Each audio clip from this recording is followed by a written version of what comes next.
I invested more than $400,000 learning these 10 lessons as a CEO by building real businesses, signing real contracts, managing employees, spending money, losing money, and making decisions.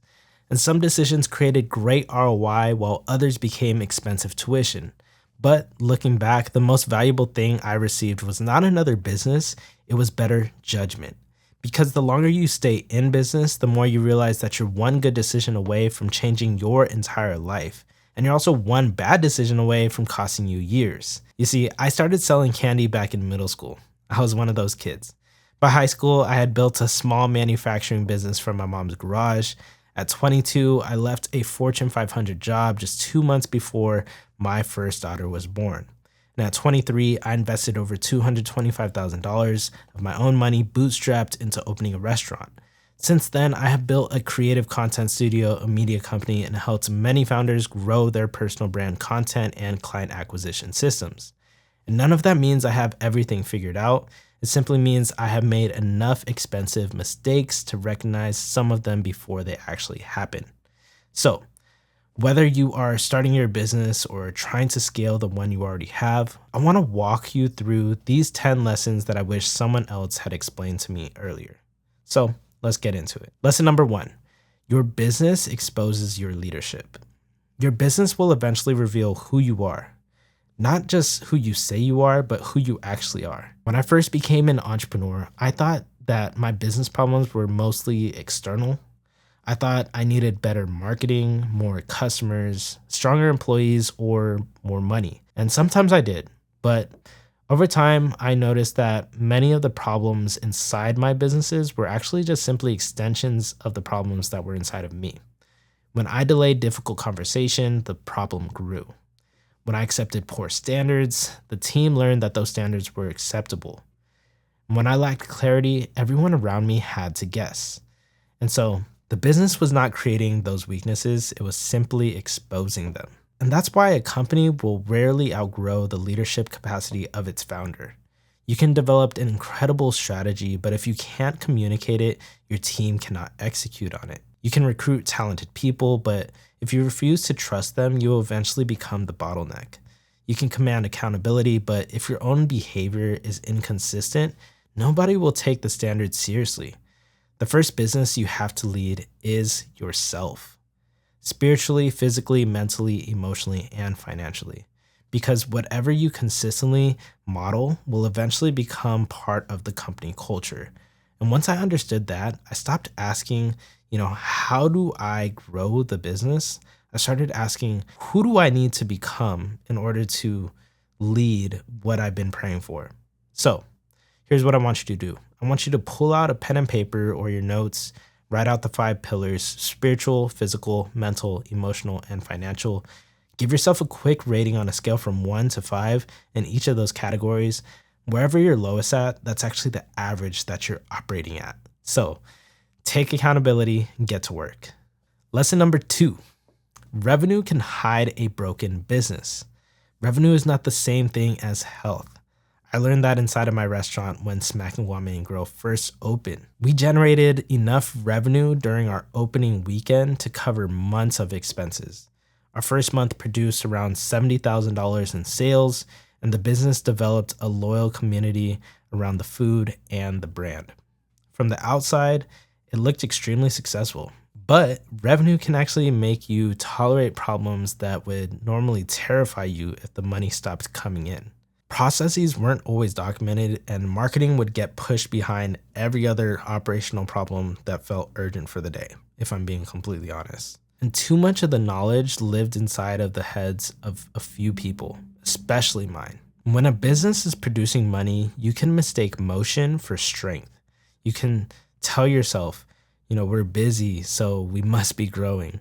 But busy can hide weak margins, poor delegation, inconsistent marketing, and a company that relies and depends too heavily on the founder. Then something changes. An employee leaves, sales slow down, a major expense arrives, or in our case, a global pandemic shuts down the normal way customers interact with our business. And that's when you find out what truly was strong in the first place, right? Revenue gives you resources while systems give you stability. and you need both. But never allow strong sales to convince you that the rest of the business does not need your attention, because the problems you ignore during successful seasons become emergencies and wildfires during difficult ones. And that brings me to one of the most expensive lessons that I learned, which is lesson number 3.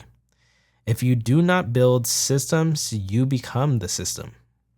For years, I was the person who knew how everything worked, right? I think that was probably 4 years of the business. At first, that felt valuable, and then it became a prison. Because if someone had a question, they came to me. If something broke, I had to fix it. If marketing needed direction, I handled it. If an employee called out, I had to help fill that gap, right? I was the owner, but I was also the emergency solution for almost everything. That's not scale. That's dependence disguised as leadership. And so a business does not have a system because the founder knows how to produce the result. A system exists when the result can be produced consistently without the founder having to explain everything again and again and again. That requires standards, documentation, ownership, and a clear definition of what success looks like. A standard tells people the quality expected. A process shows them how to achieve it. An owner takes responsibility for the result. If one of those pieces is missing, the task usually returns to the founder. And that's why I define an SOP as something that optimizes the people, the processes, and the profits. The purpose is not to replace people with documents. It is to help capable people produce excellent work without unnecessary confusion. So here's a simple test. If you disappeared from your business for 2 weeks, what would stop? Whatever stops is still dependent on you. That does not mean you should remove yourself from everything tomorrow. It means you have found the next system to build. Because if you remain the system, the business can only expand as far as your personal capacity. All right, lesson number 4. You can't scale what you cannot delegate. Systems make delegation possible, but delegation requires more than giving someone a list of tasks. Early in business, I thought delegation meant saying, here's what I need you to do. Now I understand that real delegation sounds more like, here's the result we need, here's the standard, and here's what I need you to own. There's a major difference there, because when you delegate only tasks, people will wait for the next instruction. When you delegate outcomes, people will learn to think on their own. And that's what creates leaders. And that's what creates opportunities for them to excel at what they do best. For example, telling someone to post 3 times a week is a task, while giving someone ownership over publishing content that increases qualified conversations is an outcome. See, now they have to understand the audience, the message, the offer, and the data. They are no longer relying on checkboxes. They're helping move the business forward. That doesn't mean that you hand someone a goal and then just disappear. You still have to provide context, tools, and accountability. But the objective is to transfer responsibility, not just activity. Many founders say they want freedom, but every decision still requires their approval. They hire people, they remain involved in every detail because they are afraid the result will not match what they would have done themselves. And I understand that fear, but if nobody else is allowed to develop judgment, you have not built a team, you have built a group of assistants around your bottleneck. Delegation will feel slower at first, teaching takes time, and correcting mistakes takes patience. But doing everything yourself is only faster until the business begins to grow. And then it becomes the slowest possible model moving forward. Lesson number 5. Marketing is not something you do after the business is built. Marketing helps build the business. This lesson became painfully clear at Smackin'. We had great food, a strong community, a beautiful and meaningful story, but because operations demanded so much attention, consistent marketing could easily get pushed aside. Then the pandemic happened. Customers were staying home, uncertainty was everywhere, and waiting for people to remember us was not a strategy. So I used what I already understood from my music and media background. We produced a full music video for the restaurant. It went viral, attracted media coverage, and helped bring people back into the business. Customers eventually started to travel from outside San Diego to experience the restaurant. That campaign didn't work because we posted more frequently. It worked because the message gave people a reason to care. That is when I understood marketing a little bit differently. Marketing is not just promotion, it's the process of helping the right people recognize why something matters. A great product with weak marketing can remain invisible. A great service with unclear messaging can stay underpaid. And an exceptional founder without a trusted brand can continue losing opportunities to people who communicate a little bit more clearly or more effectively, more efficiently. Marketing is not optional because attention is not automatic. You see, people cannot trust what they cannot discover. They can't buy what they don't understand. And they can't choose you if your message sounds exactly like everyone else. So before you spend more money trying to reach the market, make sure that you align your message to your ideal audience so that it can travel in the proper direction to them. Lesson number 6, your brand is the reputation that arrives before you. For a long time, I thought branding was mostly visual, right? The logo, the colors, the website, those things matter, but they are not the brand. Your brand is what people expect from you before you actually enter the room. It is the meaning attached to your name. That meaning comes from what you consistently say, what you repeatedly deliver, and what other people experience when they work with you. This is why two companies can sell a similar service at a completely different price. The deliverables might look alike, but the level of certainty is different. Let's take Louis Vuitton and Vans, for example. They can both sell timeless shoes, right? But Louis V is more known for luxury, exclusivity, right? Classy. And Vans represents adventure, right? Simple, durable. I can trust that Vans will hold up when I am skating or participating in certain activities, right? While Louis V, I know that when people look down, they're going to acknowledge my presence and proximity to some form of luxury. A strong brand does just that. It reduces uncertainty of what they're buying into. People believe that the company will follow through. They understand the point of view. They know who the service is designed for, and they can explain the difference to somebody else. That's why I believe personal branding is especially more valuable for founders, because businesses can change, offers can evolve, and platforms will eventually come and go.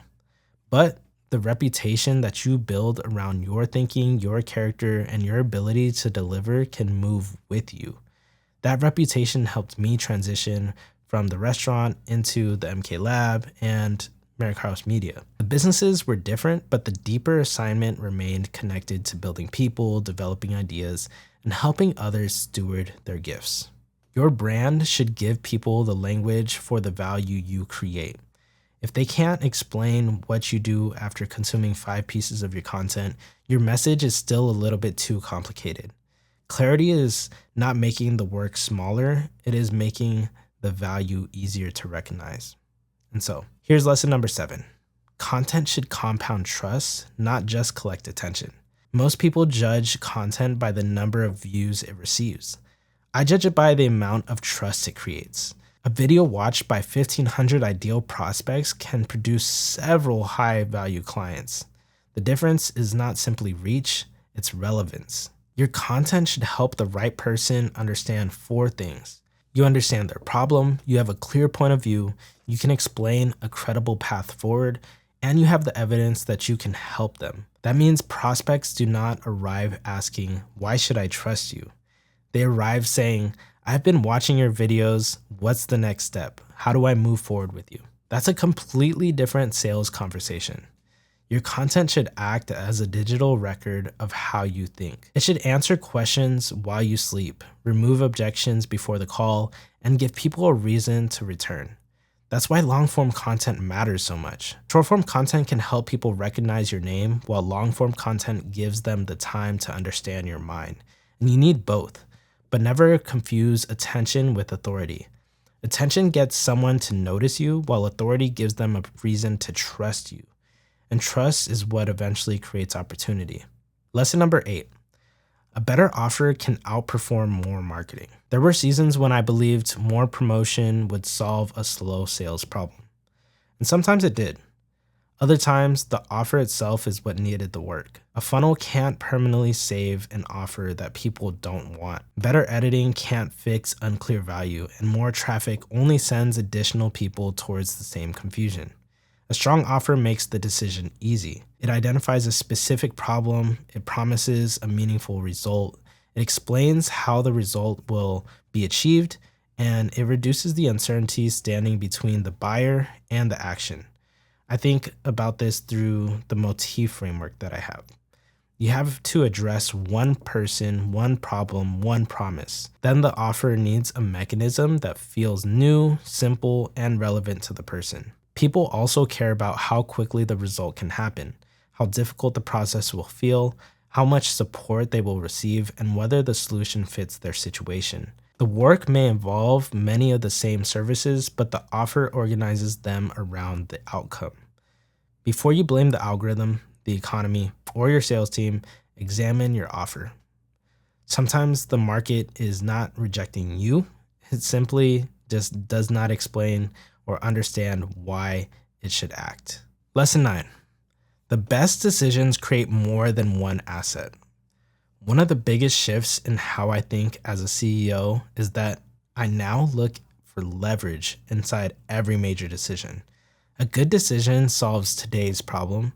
A great decision also creates something valuable for tomorrow. That could be content, a relationship, a system, a case study, data, or intellectual property, right? Some IP. For example, one long-form video can educate the audience, create short-form clips, supply email ideas, support sales calls, and become a trust asset that continues working long after it is published. That's leverage. The same principle applies to partnerships. Recently, we had the opportunity to bring our Pod Pop activation to a street fair.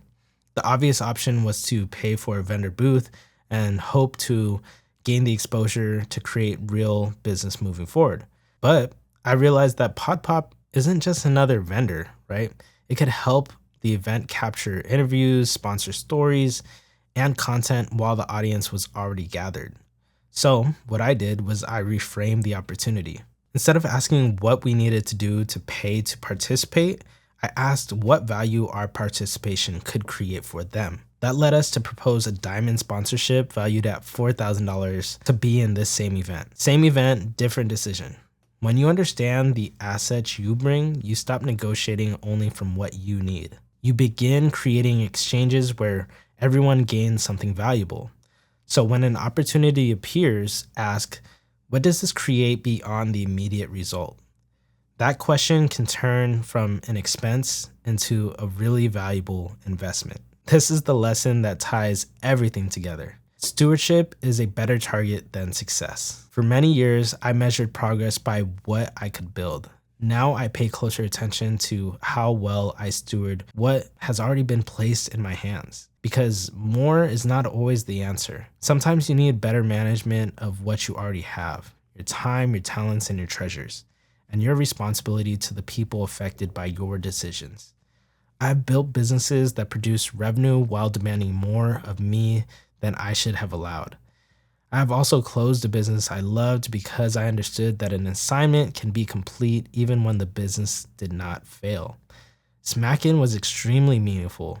It served people, represented culture, and helped shape the leader I became, but its purpose was bigger than keeping one restaurant open forever. It prepared me for what was to come next. That's why I no longer believe success is simply holding on to everything that works. Sometimes leadership requires pruning. What worked for you so you can make room for what is next, right? Stewardship asks a different question than ambition.